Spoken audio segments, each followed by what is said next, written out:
Assalamualaikum warahmatullahi wabarakatuh. Waalaikumsalam warahmatullahi wabarakatuh. Stephen Hawking, tokoh inspiratif. Cakep. Dengan segala keterbatasan, beliau tetap rise in. Podcast PLN Aceh semakin aktif. Banyak info penting yang perlu Elektrizen kepoin. Nah, Elektrizen, pada kesempatan sore ini Podcast Room kembali hadir dengan salah satu narasumber yang saya yakin akan memberikan info-info penting yang pasti Elektrizen tunggu. Nah, hari ini sudah hadir di tengah-tengah kita Bang Riko. Ya, Bang Riko. Assalamualaikum, Bang Riko. Waalaikumsalam, Bu Lana. Terima kasih banyak telah mengundang kami menjadi narasumber podcast di hari ini.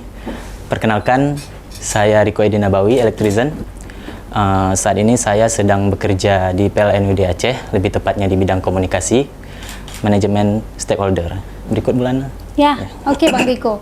Nah, Elektrizen, kenapa kami mengundang Bang Riko? Bang Riko ini salah satu pegawai kita yang expert dalam bidang digitalisasi. Jadi beliau expert dalam bidang desain dan juga beliau bukan wartawan, tapi beliau expert juga dalam hal membuat dan merilis berita. Tapi untuk kesempatan hari ini kita akan adakan satu topik pembicaraan yang menarik gitu ya.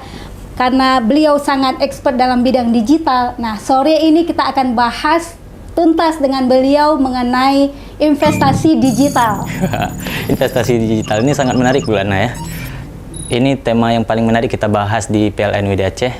Mungkin Bu Lana, apa nih yang perlu kita bahas lebih lanjut? Ya, begini Bang Riko. Akhir-akhir ini saya sering mendengar ya banyak hal mengenai investasi digital. Ada yang namanya forex ya, ada investasi saham. Saya malah dengar mining. Saya pikir mining itu tambang emas. Rupanya ada juga tambang digital gitu ya. Betul. Nah, coba boleh dong Bang Riko infokan ke kami semua, ke Elektrizen, apa sih pemahaman atau pengertian dari itu semua? Baik Bu Lana, terima kasih. Untuk pertanyaan dari Bu Lana tadi itu menjelaskan trading, investasi, dan mining. Tentu trading, investasi, dan mining itu adalah tiga hal yang berbeda ya Bu Lana.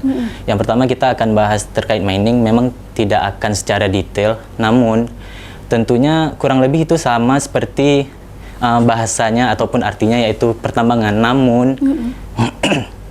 Namun pelaksanaannya tidak seperti menambang betulan. Nah, Bu Lana. Jadi nambang apa nih? Nambang emas? Jadi teknis pelaksanaannya itu seperti ini. Kita sebagai penambang bertugas menjadi validator dari setiap transaksi cryptocurrency. Nah, dari validasi tersebut tadi kita dibayar menggunakan cryptocurrency tadi Bu Lana. Sehingga keuntungan tadi itulah disebut mining begitu. Nah, untuk trading dan investasi sendiri itu juga berbeda. Yang mana berbedanya dari jangka waktu dan risikonya.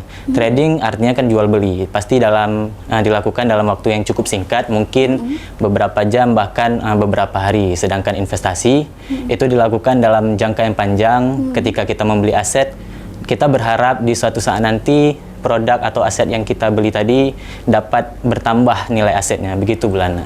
Oke. Nah, sejauh Bang Riko pahami ya, trading atau mining atau forex dan sebagainya itu ada nggak manfaat dan kerugiannya apa? Manfaatnya ada, namun juga besar nih kerugiannya. Kalau ditanya seram ya, kalau cerita begitu seram ya. Betul. Kalau ditanya manfaatnya cukup banyak ya. Kalau memang kita bisa mendalami dan mempelajari lebih dalam, tentunya perihal tiga hal tersebut tadi gitu. Nah, tapi kalau disuruh memilih, amannya itu investasi. Nah, investasi daripada trading forex ataupun sejenisnya. Lebih aman investasi, trading atau forex? Ya betul Bu Lana, gitu. Untuk jangka panjang ya, karena risiko yang kita miliki pun lebih kecil. Tapi ini base-nya tetap digital, bukan melalui OJK atau Badan Pengawas Pasar Modal, bukan? Bukan Bu Lana. Jadi trading itu kan ada beberapa jenis ya, forex itu juga trading, saham juga termasuk dalam trading dan juga bisa dijadikan investasi. Terus juga ada yang namanya binary option, yang itu sebenarnya banyak dari teman-teman atau sempat heboh beberapa waktu yang lalu itu menyamakan antara trading dengan binary option. Nah, padahal binary option beda. Nah, dari judulnya aja ataupun namanya aja sudah beda Bulana, ya namanya opsi ya, option. Kita boleh memilih. iya, kita disuruh memilih harga tersebut naik atau turun dalam jangka waktu yang telah ditentukan. Nah, sedangkan trading kita bisa mengatur resiko kita sendiri, bisa menentukan waktu atau jam ataupun lamanya kita bertransaksi di digital, di dunia digital tersebut Bulana, gitu. Oke. Dan biasanya transaksi itu mulai durasinya kapan itu? Apa malam atau siang atau pagi? Itu biasanya kapan? Kalau untuk trading forex sendiri itu aktivitas pasarnya itu 24 jam. Memang ada beberapa jam pasarnya berhenti, biasa sekitar 1 jam, tergantung mata uang ataupun pasar modal yang kita perdagangkan. Gunakan. Betul. Berarti kalau di sana lagi midnight itu berarti untuk currency yang itu berhenti dulu. Betul. Begitu ya. Berarti business hour ya? Iya, betul Bu. Sedangkan dari saham itu biasa jam tradingnya itu dari pukul 9 sampai pukul 11 pagi kalau Riko nggak salah, karena memang Riko tidak terlalu mendalami di bagian saham, dan buka lagi kembali di siang hari itu pukul 2 sampai pukul 3 sore kalau nggak salah Riko Bulana, gitu. Oke. Nah, saya juga sering mendengar, saya sampaikan ini main ya, enggak pakai robot trading ya. Robot itu apa, Mbak Riko? Robot trading tersendiri, terutama di forex ya Bulana, yang kita gunakan itu robot tersebut adalah sebuah algoritma yang berjalan otomatis untuk menjalankan fungsi trading tadi Bulana, sehingga ya bisa dibilang uang yang bekerja untuk kita nih. Nah, jadi robot tersebut aktif selama 24 jam, melakukan transaksi sesuai dengan apa yang kita inginkan dan kita algoritmakan di dalam robot tersebut Bulana, gitu. Robot itu siapa yang kendalikan?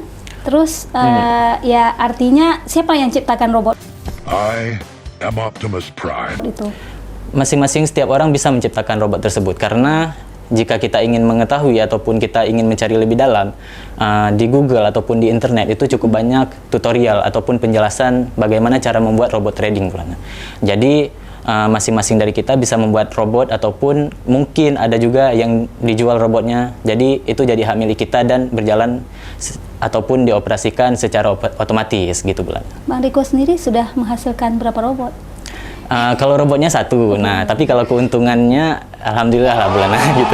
Oke, keuntungan ya. Kalau bicara keuntungan pasti wajahnya berseri-seri. Ini jujur nih, berarti kan ada withdraw ya, plus, nah gitu ya. Nah, ada ruginya nggak? Ruginya tentu ada. Kita setiap transaksi ataupun jual beli tersebut pasti ada yang namanya resiko. Tapi sejauh mana kita mampu membatasi resiko tersebut Bulana? Tentunya rugi tersebut harus kita batasi untuk keuntungan yang lebih baik ya, karena psikologi juga pengaruh. Ketika ruginya terlalu besar dan kita tidak berhenti di saat itu, ya otomatis nanti bisa berpengaruh terhadap psikologi kita dan mungkin bisa jadi balas dendam dan bakalan terjadi resiko yang lebih besar. Nah, otomatis jadi kita harus batasi kerugian kita sejauh mana dan kita mengambil keuntungan juga sejauh mana gitu Bulana. Oke, berarti artinya di situ harus ada self control. Iya, betul. Pada saat ternyata kita lihat neraca atau mungkin grafiknya sudah negatif, kita harus bisa mengambil keputusan gitu ya. Betul. Nah, mungkin boleh dikasih lah bukan tips, tapi maksudnya ya biasanya seperti apa? Kalau sudah negatif, boleh nggak kita melepas investasi yang kita punya atau bagaimana itu Bang Riko? Nah, kalau dalam konteks pembicaraan kita mungkin lebih detailnya ke bagian forex atau saham ya Bulana ya. Jadi itu tentu dua hal tersebut berbeda. Karena gini, kita balik lagi ke awal tadi, trading itu jual beli dalam waktu yang singkat, dan juga investasi berarti jual beli dalam jangka waktu yang lebih lama gitu ya Bulana. Untuk trading tersendiri kita bisa batasi, biasa kita bisa menggunakan analisa trendline ataupun support dan resisten, sehingga kita tahu di mana ataupun berapa total kerugian yang harus kita batasi dan juga berapa total keuntungan yang harus kita dapatkan. Itu di forex kita bisa tentukan dalam waktu yang singkat. Sedangkan untuk di forex ya, di forex ini waktunya itu durasinya cepat gitu ya. Betul. Itu maksudnya singkat itu berapa lama kira-kira? Tergantung sejauh mana kita ingin menetapkan jarak keuntungan ataupun kerugian kita Bulana. Jadi bisa jadi mungkin jika memang pasarnya sedang melambat ataupun sedang cepat itu bisa jadi fluktuatif gitu, tergantung kondisi pasar juga gitu. Itu berpengaruh nggak? Maksudnya gini, kondisi ini kan kalau currency-nya dolar misalnya, berarti ya di mana di Amerika gitu ya pengaruhnya. Berarti ekonomi global yang mempengaruhi atau gimana? Ya betul Bu Lana. Jadi tentunya di dunia forex ya terutama itu macam-macam pengaruh terhadap mata uang tersebut, bisa jadi dari berita atau apapun itu yang mempengaruhi kenaikan ataupun penurunan dari mata uang tersebut. Jadi misalnya ada yang namanya di forex itu jam trading ya Bu Lana. Di jam pagi ke siang itu biasa jam Jepang. Tentunya di situ yang fluktuatif, yang pergerakannya cepat itu mata uang yang bersanding dengan Jepang. Begitu juga di siang hari itu jam London, itu mata uang yang bergerak cepat itu ataupun fluktuatif itu mata uang di Eropa. Begitu juga di malam hari itu jam New York, itu mata uang yang bergerak itu yang bergerak cepat itu US dollar bulan gitu. Ini pagi, siang, malam dengan jam yang berbeda, pasti dengan keuntungan yang berbeda. Betul. Mariku masih tidur malam, masih tidur? Masih. Masih. Saya kira sudah tidak tidur lagi Yeah. karena mencari jam waktu dolar gitu ya. Oke, Bang Riko. Nah, ini saya kira sudah mendalam sekali pengetahuan mengenai ini. Itu Bang Riko dapatnya ilmunya dari mana nih? Oh iya, ilmunya tentunya kita harus mempelajari kan sebelum kita terjun langsung ke dalam dunia trading tersebut. Jadi ilmunya macam-macam. Riko dapatkan dari YouTube, dari Google, terus juga dari teman-teman juga, dan pengalaman sih yang paling berkesan Bulana. Itu pengalaman adalah guru terbaik.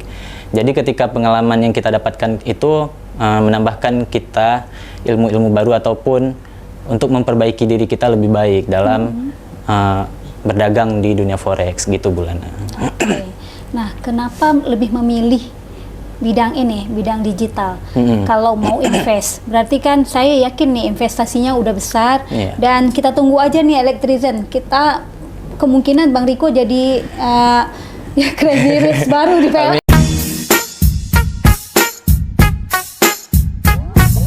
Ini Rabbal Alamin. Tapi ya saya ingin tahu nih, kenapa Bang Riko memilih jalur ini? Kenapa nggak milih jalur ya buka kos-kosan gitu ya, jalur sektoril ya? Kenapa? Jadi jika ditanya kenapa memilih sektor digital, tentunya jawabannya banyak nih Bulana. Sektor digital terlepas dari forex ya ataupun trading tadi, kita bisa menciptakan satu produk digital dengan ribuan keuntungan. Karena digital itu kan kita ciptakan satu contoh gambar nih Bulana, ataupun e-book, electronic book, kita ciptakan cukup satu, tapi keuntungannya bisa berkali lipat. Sedangkan sektor real, buku itu harus kita cetak ribuan, dan kita mendapatkan keuntungan seberapa jumlah buku tersebut diperdagangkan. Kalau memang tidak dibeli, otomatis kita mendapatkan kerugian dari percetakan tadi kan. Nah, itulah kenapa salah satu sebab Riko memilih sektor digital, karena yang pertama kalau dari produk tadi kita bisa mendapatkan ribuan keuntungan dari satu produk, dan kalau dari cerita forex ya karena sistemnya online dan lebih mudah aja Bu, karena kalau kita bertukar uang secara langsung kan forex ini foreign exchange ya, ataupun pertukaran mata uang valuta asing ya gitu. Antar mata uang satu dengan yang lain, selisih harganya tersebut kita perdagangkan. Kalau kita berdagang secara real, otomatis ini butuh waktu yang cukup lama ya, dan ribet gitu Bulana. Ibaratnya kita perlu ke money changer untuk membeli uang tertentu, dan kita jual di harga uang tersebut nanti naik gitu. Nah, jadi tentunya di sektor digital ini lebih mudah dilakukan. Ya, tapi keuntungan dan kerugiannya tidak digital. Artinya maksudnya keuntungan dan kerugiannya tetap real kan? Iya, betul. Nah, boleh di-spill rugi berapa? Aduh, ini. Ya maksudnya gini, biar Electrizen itu juga dapat pelajaran bahwa berbicara mengenai investasi, kita bukan berarti setiap hari kita ngomongin keuntungan gitu ya. Tapi ada halnya kadang-kadang nih teman-teman nih sampai menunduk. Kenapa? Karena rugi besar. Yang bener aja, rugi dong. Iya, betul. Ya gimana Bang Riko? Boleh dong share ke Electrizen. Berapa sempat rugi besar? Iya. Jadi sebenarnya belum bisa dikatakan rugi, karena ketika Riko berdagang di forex ya terutamanya, itu Riko sempat mendapatkan keuntungan sampai miliaran, dan keuntungan tersebut yang hilang. Karena Riko tidak membatasi, dan Riko merasa bahwa keuntungan tadi tersebut ya udah, jika hilang ya nothing tulus istilahnya gitu. Jadi sayangnya di situ. Tapi tentunya ada rasa penyesalan ketika keuntungan keuntungan tadi kita tidak bisa nikmati. Nah, gitu sih Bulana. Karena kerugian-kerugian kecil tadi tentunya ada, tapi tidak terlalu besar. Nah, kerugian yang 1 miliar lebih itu yang paling besar sih yang Riko sudah alami Bulana. Gitu. Ya, mungkin dari Riko ya, kira-kira kapan mau endingnya kapan ini? Mau keuntungan seperti apa? Terus atau mau lanjut terus atau bagaimana? Kalau ditanya apakah akan ada ending, mungkin tidak. Karena Riko tetap terus akan mendalami dan terus berkecimpung selama ya tentunya Riko bisa memahami dan menganalisa pasar forex tadi ya Bulana. Nah, kalau misalnya ditanya apakah akan ada digitalisasi ataupun pilihan digitalisasi yang lain, tentunya ada. Karena forex ini kita tidak terjamin untuk mendapatkan keuntungan terus-menerus karena market ataupun pasar tersebut kan fluktuatif. Kita tidak bisa menganalisa dia sepenuhnya gitu. Tentunya tidak ada yang 100% analisa kita itu benar. Analisa kita tepat gitu ya. Jadi tentunya Riko tetap memilih digital bisnis yang lain gitu, yang lebih safe. Platformnya platform digital, tapi mungkin akan ke ya seperti startup gitu ya, betul, mungkin ya. Yang lebih safe lah tentunya untuk jangka panjang terhadap Riko gitu Bulan. Ya, maksudnya jangan sampai hanya gara-gara mau jagain jam malam sampai nggak tidur gitu ya. Ya itu mungkin harapannya seperti itu. Nah, untuk teman-teman nih, untuk teman-teman yang pengen nyoba ke situ, pengen coba-coba investasi digital, saran dan pesan Bang Riko apa? Untuk teman-teman nih, kalau memang ingin mencoba ataupun berkecimpung di investasi digital, terutama yang kita bahas tadi masalah forex ataupun saham, pelajari terlebih dahulu, jangan langsung terjun ke dalam hal tersebut karena kerugian tersebut kalau kita tidak memahami pasti kemungkinan besar kita akan rugi ya Bulana. Jadi kita tentunya harus mendalami dan kita perlu baca juga regulasi-regulasi yang ada karena tentunya negara kita Indonesia kan juga melindungi ya pelanggan-pelanggan ataupun para trader-trader ini. Jadi tentunya ada aturan-aturan tertentu yang melindungi para pedagang seperti kita ini. Nah, Bulana, tentunya kembali lagi kita perlu cek regulasinya jika memang ingin berkecimpung ke bisnis digital ataupun investasi digital, terutama trading forex dan saham. Kita pastikan jangan sampai, karena banyak kejadian tuh kan investasi bodong tuh Bulana, karena yang udah kita ketahui regulasinya pun nggak ada gitu. Karena kita udah coba cek juga, pernah Riko tuh ada yang ajak gitu kan untuk berinvestasi di produk ataupun bisnis tersebut. Ya Riko balik lagi, Riko pelajari terlebih dahulu, mendalami, dan Riko lihat bahwa oh ini tidak cocok, ya udah jangan. Dan juga kalau untuk di saham dan forex tersebut ada yang namanya akun demo Bulana. Nah, jadi lebih baik kita pelajari terlebih dahulu menggunakan akun demo. Kalau dirasa sudah cukup ilmunya dan analisanya sudah benar, mungkin bisa lah gitu. Jadi jangan langsung coba-coba tanpa ada ilmu gitu Bulana. Oke, seperti pesawat. Jadi ada dulu belajar menjadi pilot gitu ya. Baru benar-benar menerbangkan pesawat ya. Betul. Jadi jangan tiba-tiba ngambil uang di bank terus invest di situ dan ternyata gagal karena tidak paham, akhirnya penyesalan. Iya, betul. Gitu ya Bang Riko ya. Nah, bisa nggak disebutkan mungkin apa yang membedakan ya kalau kita mau lihat secara kasat mata saja, misalnya secara awam, oh ini investasinya bodong, ini investasinya benar nih, ada legalitasnya, itu apa kira-kira? Kalau di trading tersendiri ataupun aplikasi-aplikasi trading itu bisa dicek di Bapepti ya, ataupun Badan Pengawas Perdagangan Berkomoditi Jangka Panjang. Oh itu ada? Iya ada Bu. Nah itu bisa kita cek di situ. Tapi nanti Riko lupa pastinya kepanjangannya Bapepti. Terus juga kita bisa nilai seperti ini. Rata-rata yang investasi bodong itu pasti meminta kita untuk melakukan deposit. Pasti rata-rata meminta kita untuk melakukan deposit, dan kontrol kerugian ataupun keuntungan tadi tidak bisa kita kontrol sendiri. Rata-rata yang udah pernah saya lihat itu Bulana, Riko lihat, itu ketika kita ingin withdraw, itu pasti dibatasi total withdrawnya dan juga diberikan jangka waktu maksimal biasa dua hari baru bisa cair dananya. Nah itu patut kita curigai. Dan atau persentasenya mungkin yang tidak masuk akal gitu ya? Iya betul. Rata-rata juga bisa kita nilai jika keuntungan tersebut fix. Misalnya mereka bisa menjamin bahwa setiap harinya kita akan dapat keuntungan 1 ataupun 2%. Itu patut juga kita curigai. Dan berarti maksudnya tidak dia floating, artinya ya tergantung bagaimana kondisi pasar secara global. Betul. Jadi nggak bisa dikatakan ini hari ini atau bulan ini kita dapat keuntungan 10%. Nah itu mungkin perlu jaga-jaga gitu ya. Betul Bulan. Karena hal tersebut pasti menjerumus ke investasi bodong ya. Apalagi yang sistem ada referral ataupun downline itu pasti itu. Karena kalau kita lihat kemungkinan besar itu uangnya ataupun dana-dana investor tadi itu diputar. Nah, gitu Bulan. Nah, makanya kenapa mereka membatasi withdraw kita dan juga ada fix keuntungan sehari 1% ataupun 2%. Nah, itu tanda-tanda bahwa investasi tersebut tidak bisa dipercaya gitu. Oke, berarti kata kuncinya kenali dulu apakah dia memang benar ada di tadi Bapepti tadi atau dia bodong karena ya dengan beberapa ciri khas ya. Ciri khasnya ada dijanjikan keuntungan yang pasti. Kemudian bisa juga keuntungannya tidak masuk akal atau kita juga bisa lihat mungkin dalam waktu singkat gitu ya. Dalam waktu singkat itu kita bisa dapatkan padahal itu dari sumber-sumber yang baru mungkin ya, sumber yang baru muncul. Nah, Electrizen artinya kita itu jangan sembarang invest, kita mendengar ajakan orang lain di luar kita, terus cari duit, invest ke situ, akhirnya kita tertipu, gitu ya. Gitu. Oke, ada mungkin pesan-pesan lagi dari Bang Riko buat teman-teman? Baik, pesan terakhir paling pesan terakhir. Oh iya.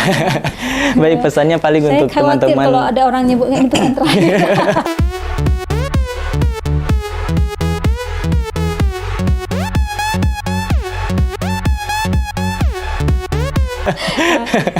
Tidak jumpa lagi rasanya Bulan ya. Jumpa lagi, kita bakal panggil lagi Bang Riko. Masya Allah nih. Untuk teman-teman sih yang paling kita tekankan bahwa kembali lagi jika ingin berinvestasi ataupun berkecimpung di dunia trading gitu ya, kita perlu pahami kembali bagaimana sistem trading tersebut, bagaimana cara menganalisanya, karena nggak harus bisnis digital, bisnis real pun jika kita tidak memahami, kita mungkin akan mendapatkan risiko juga ya Bulan. Nah, jadi teman-teman jangan mudah tergiur untuk ajakan-ajakan orang yang mengatakan bahwa keuntungannya fix dan juga besar dalam waktu yang singkat. Jangan mudah tergiur. Ingat, tidak ada yang instan di dunia ini ya. Ingat itu. Ya, luar biasa Bang Riko ya. Electrizen, kembali saya merangkum apa yang disampaikan oleh Bang Riko. Artinya apapun yang akan dan ingin kita lakukan, pahami, cari tahu terlebih dahulu, pahami dan lakukan mitigasi risiko. Betul. Karena semakin pasti kita lakukan mitigasi risiko, walaupun kita tidak bisa menghilangkan sama sekali risiko, maka kemampuan kita memitigasi berarti kemampuan kita untuk menghindari atau meminimalisir kemungkinan atau probabilitas serta dampak yang akan terjadi di masa depan. Demikian, Assalamualaikum warahmatullahi wabarakatuh. Waalaikumsalam warahmatullahi wabarakatuh.